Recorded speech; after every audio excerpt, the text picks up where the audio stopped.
No Jardim do Éden, Deus não apenas criou um ambiente perfeito de vida e harmonia, mas também estabeleceu o primeiro princípio pedagógico da obediência e confiança.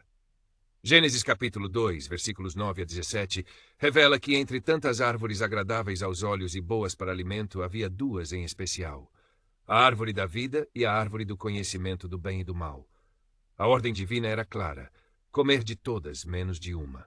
Esse era o primeiro mandamento dado à humanidade, e diferentemente de qualquer outro tipo de proibição arbitrária, esse limite carregava um propósito formativo.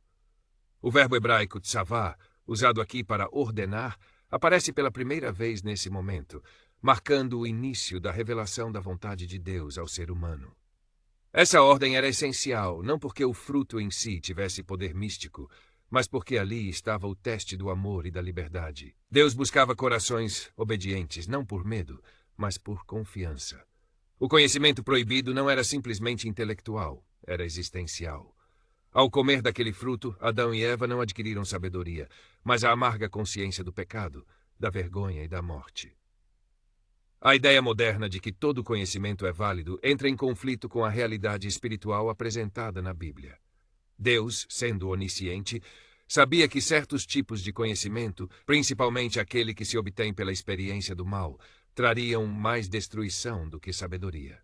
Em Provérbios capítulo 14, versículo 12, lemos: há caminho que ao homem parece direito, mas o fim dele conduz à morte. Esse é exatamente o drama vivido no Éden. O desejo de conhecer além do limite imposto por Deus resultou na desconexão entre o ser humano e o Criador. O primeiro mandamento, portanto, não foi um obstáculo ao progresso, mas uma proteção contra a autodestruição. Deus desejava que o homem crescesse em sabedoria sob sua orientação direta, sem precisar conhecer o mal por meio da experiência. Essa sabedoria segura e plena viria da comunhão contínua com o Senhor, como vemos em Jó capítulo 28, versículo 28. O temor do Senhor, isso é sabedoria, e o apartar-se do mal é entendimento. Quando o ser humano decide ser seu próprio Deus, os limites se perdem, e o que parece liberdade torna-se escravidão. Milênios depois, o padrão se repete. Quando Israel rejeita a liderança direta de Deus e pede um rei humano, como registrado em 1 Samuel capítulo 8, não foi apenas um pedido político, mas uma rejeição espiritual. Deus alerta o povo sobre as consequências: opressão, tributos, abusos. Ainda assim, Israel insiste. E o que se segue é uma sequência de reinados instáveis, idolatria e afastamento dos caminhos do Senhor. Em Daniel, vemos esse cenário se ampliar.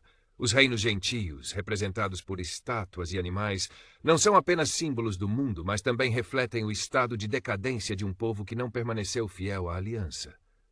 O exílio, então, torna-se uma nova sala de aula. Ali, em meio aos impérios e suas arrogâncias, Deus mostra que seu reino é eterno. O próprio Nabucodonosor reconhece isso em Daniel capítulo 4, versículo 37. A diferença entre o reino de Deus e os reinos dos homens fica clara. Um é eterno, justo e baseado em serviço. Os outros são passageiros, corruptos e sedentos por poder. O grande contraste entre o reino de Deus e os impérios terrenos continua sendo uma lição viva para nós hoje. Vivemos cercados por uma cultura que valoriza exatamente o que Deus nos orienta a evitar: orgulho, autossuficiência, ambição desmedida. A lição do Éden permanece atual. Há conhecimentos e experiências que, mesmo parecendo fascinantes, nos afastam de Deus e nos levam à destruição interior. Em Filipenses capítulo 4, versículo 8, Paulo nos orienta a pensar no que é verdadeiro, justo, puro e digno de louvor. Esse é o filtro que deve guiar nossa busca por conhecimento. A sabedoria começa com o temor do Senhor, como ensina Provérbios capítulo 1, versículo 7. A verdadeira educação, portanto, não está apenas em acumular informações, mas em discernir o que nos aproxima ou nos afasta do nosso Criador. A proibição no Éden foi um ato de amor. Não era um teste cruel, mas uma cerca de proteção. Deus sabia que o preço do pecado seria alto demais, e foi. Mas mesmo após a queda, ele traçou o plano da redenção. A cruz de Cristo é a resposta final ao erro do Éden, e o convite ainda está de pé. Escolham hoje a quem irão servir.